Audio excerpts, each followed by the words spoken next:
Power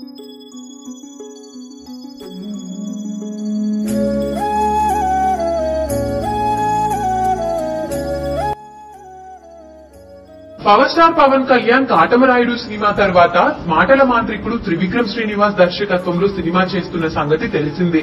ఈ movie ప్రస్తుతం Ramoji film సిటీలో వేసిన భారీ సెట్ లో షూటింగ్ జరుపుకుంటుంది. పవర్ స్టార్ సాఫ్ట్వేర్ ఇంజనీర్ గా నటిస్తున్న ఈ మూవీ స్టోరీ లీక్ అయింది అంటూ గత 2 రోజులుగా సోషల్ మీడియాలో వార్త హల్చల్ చేస్తోంది. ఒక మల్టీనేషనల్ కంపెనీలో పవన్ కళ్యాణ్ సాఫ్ట్వేర్ ఇంజనీర్ గా జాబ్ చేస్తూ ఉంటారు. ఆ కంపెనీ చేసే భారీ ప్రాజెక్ట్స్ అన్ని అతని అండర్ లోనే జరుగుతాయి. అనుకోకుండా పవన్ కళ్యాణ్ ఒక ఫ్యామిలీ ప్రాజెక్ట్ ని చేపట్టాల్సి వస్తుంది. ఆ ఫ్యామిలీ ప్రాజెక్ట్ ఏంటి, దాన్ని పవన్ కళ్యాణ్ ఎలా సాల్వ్ చేశారనేదే ఈ సినిమా స్టోరీ లైన్ అంటూ జోరుగా ప్రచారం జరుగుతుంది. ఈ సినిమా ఒక ఫ్యామిలీ ఎంటర్టైనర్ గా తెరకెక్కుతున్నా కానీ అభిమానులకు కావలసిన అన్ని ఎలిమెంట్స్ ఈ మూవీలో ఉంటాయట. ఇందులో ఖుష్బూ ఒక ముఖ్యమైన పాత్రలో కనిపించబోతున్నారు. పవన్ కి జోడీగా అను ఇమాన్యుయల్, కీర్తి సురేష్ నటిస్తుండగా మ్యూజిక్ అనిరుద్ రవిచందర్ అందిస్తున్నారు. Harika and Hasini creations produce చేస్తున్న ఈ మూవీకి ఇంజనీర్ బాబు అనే టైటిల్ పరిశీలనలో ఉన్నట్లుగా తెలుస్తుంది.